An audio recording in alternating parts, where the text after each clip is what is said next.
যে নবী সাল্লাল্লাহু আলাইহি ওয়াসাল্লামের উপরে মিলাদ পড়তেছে, দরুদ পড়তেছে, হঠাৎ করে লাফ মেরে দাঁড়ায় যায় না? দেখছেন আপনারা? ওরে আল্লাহ, এক সময় তো না দাঁড়াইলে তারে তো ব্যাকে আমি খারেজি ওয়াহাবি নবীর দুশ্মন মসজিদ থেকে বের করে দিত। এরকম একটা সময় বাংলাদেশে ছিল।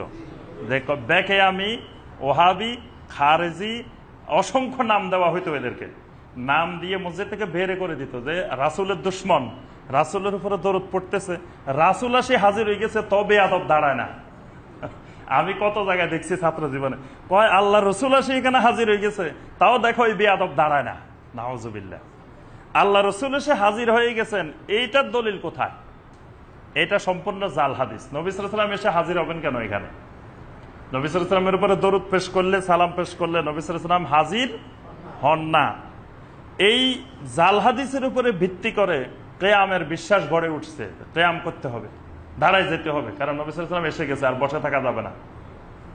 এরপরে আপনার এই বিশ্বাসের উপরে ভিত্তি করে দেখা গেছে আকীদার বিষয় হিসাবে গড়ে তুলে ফেলছে। মানে একটা জাল হাদিসের উপরে ভিত্তি করে আকীদা গড়ে উঠছে, অথচ আকীদা কোরআনে কারীমের আয়াত অথবা স্পষ্ট সহিহ হাদিস ছাড়া কোনো আকীদা গড়ে উঠে না। কিন্তু জাল হাদিসের উপরে ভিত্তি করে আকীদাও গড়ে উঠছে। আকীদা কি? যারা মিলাদ পড়ে না এরা রাসূলের দুশমন, মিলাদ পড়া ফরজ, কিয়াম করা ফরজ, কিয়াম না করলে ইমানে নাই।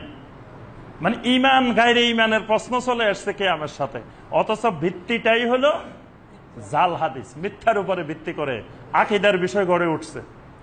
এজন্য আমি সবসময় বলি, যদি নবী সাল্লাল্লাহু আলাইহি ওয়াসাল্লামকে সালাম দিতে দাঁড়াই যাইতে হয়, তো নামাজের মধ্যে তো বসে থাকা যাবে না।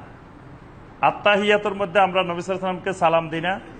আসসালামু আলাইকা আইয়ুহান নাবিয়্যু ওয়া রাহমাতুল্লাহি ওয়া বারাকাতুহু। বসে বসে দিই না, দাঁড়ায় দাঁড়ায় দিই? এত বড় বেয়াদবি যে নবী সাল্লাল্লাহু আলাইহি ওয়াসাল্লামকে সালাম দিচ্ছি নামাজের মধ্যে, তাও বসে বসে।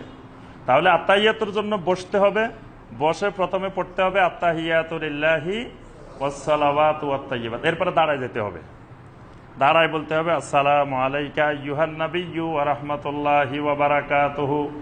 এরপরে আবার বসে যেতে হবে, বসে এরপরে আসসালামু আলাইনা ওয়া আলা ইবাদিল্লাহিস সালিহিন পড়তে, এরপরে আবার দরুদ পড়তে হবে, আবার দাঁড়ায় যেতে হবে আল্লাহুম্মা সাল্লি আলা মুহাম্মাদিন ওয়া আলা আলি মুহাম্মাদ। আবার দাঁড়াইলেন, আবার বসে দোয়ায়ে মাসুরা পড়লেন আল্লাহুম্মা ইন্নী যালামতু নাফসি যুলমান। আপনার নামাজ হবে?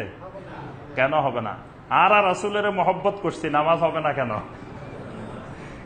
আর রাসূলের মহব্বত করি, আল্লাহ যদি আরারে জাহান্নামেও দেয় তাও খুশি। নাউজুবিল্লাহ। তা রাসূলের মহব্বত করছেন, নামাজ হবে না কেন?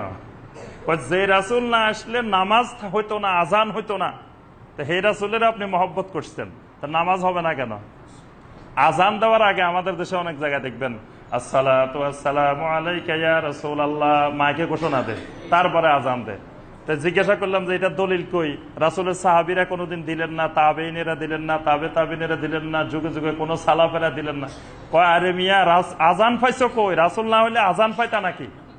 আজান আসলো কার উসিলা? তার সালাম না দিয়ে আবার আজান শুরু করবা? তা এখন নবী সাল্লাল্লাহু আলাইহি ওয়াসাল্লামের উসিলা নামাজ পাইছেন, ভালো কথা। এখন এই নামাজের মধ্যে যদি দাঁড়ায় দাঁড়ায় সম্মান করেন, রাসূলের সম্মান করেন, নামাজ হইব? নামাজে বরবাদ। তাহলে বোঝা যায় সম্মান নিজের ইচ্ছা মতো করা যায় না। সম্মানেরও পদ্ধতি আল্লাহ পাক ঠিক করে দিয়েছেন, কেমনে নবী সাল্লাল্লাহু আলাইহি ওয়াসাল্লামকে সম্মান করতে হবে, একরাম করতে হবে। তাহলে এই নবী সাল্লাল্লাহু আলাইহি ওয়াসাল্লামকে মহব্বত অবশ্যই করতে হবে, এটা ঈমানের অংশ।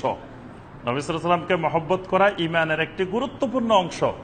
কিন্তু মহব্বতের নমুনাটা শিখতে হবে সাহাবায়ে কেরাম রাদিয়াল্লাহু তাআলা আলাইহিম আজমাইন। তাদের থেকে বেশি নবী সাল্লাল্লাহু আলাইহি ওয়াসাল্লামকে অতীতে কেউ মহব্বত করে নাই, কিয়ামত পর্যন্ত কেউ মহব্বত করবেও না। এই জন্য মহব্বতের নমুনা সাহাবায়ে কেরাম থেকে শিখতে হবে। সাহাবায়ে কেরাম কেমনে নবী সাল্লাল্লাহু আলাইহি ওয়াসাল্লামকে মহব্বত করতেন। তো সাহাবায়ে কেরাম নবী সাল্লাল্লাহু আলাইহি ওয়াসাল্লামকে জীবদ্দশায় দেখে দাঁড়াইলেও নবী সাল্লাল্লাহু আলাইহি ওয়াসাল্লাম দাঁড়াইতে দিতেন না, বসে যাইতে বলতেন যে তোমরা আজমিদের মতো আমাকে দেখলে দাঁড়ায় যাবা না। নবী সাল্লাল্লাহু আলাইহি ওয়াসাল্লাম ওই যুগের আজমিরা, মানে যারা আরবের বাহিরের বিভিন্ন নেতা ছিল, এই নেতারা পছন্দ করতো যে সে আসলে লোকজন দাঁড়ায় যাবে। তো নবী সাল্লাল্লাহু আলাইহি ওয়াসাল্লামকে দেখলে সাহাবায়ে কেরাম দাঁড়ায় যেতেন, এইটা নবী সাল্লাল্লাহু আলাইহি ওয়াসাল্লাম পছন্দ করতেন না, বসাই দিতেন।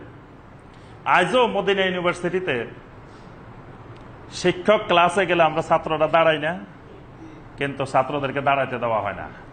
বলে যে ছাত্ররা বসে থাকবা। এই দাঁড়ানোকে নবী সাল্লাল্লাহু আলাইহি ওয়াসাল্লাম পছন্দ করতেন না। যেখানে নবী সাল্লাল্লাহু আলাইহি ওয়াসাল্লাম জীবদ্দশায় পছন্দ করতেন না দাঁড়াই যাওয়াটা, সেখানে এখন নবী সাল্লাল্লাহু আলাইহি ওয়াসাল্লাম দুনিয়া থেকে চলে গেছেন, এখন হাজার হাজার মাইল দূরে নাকি বাংলাদেশেও চলে আসেন, বাংলাদেশে আসলে নবীর মহব্বতে দাঁড়ায় যাওয়া। অর্থাৎ এই জাতীয় যতগুলো কথা আছে এগুলো সনদবিহীন, ভিত্তিহীন, বানোয়াট, অতি আবেগে অতিরঞ্জন করে নবী সাল্লাল্লাহু আলাইহি ওয়াসাল্লামের মহব্বতকে নিজেরা তৈরি করছে।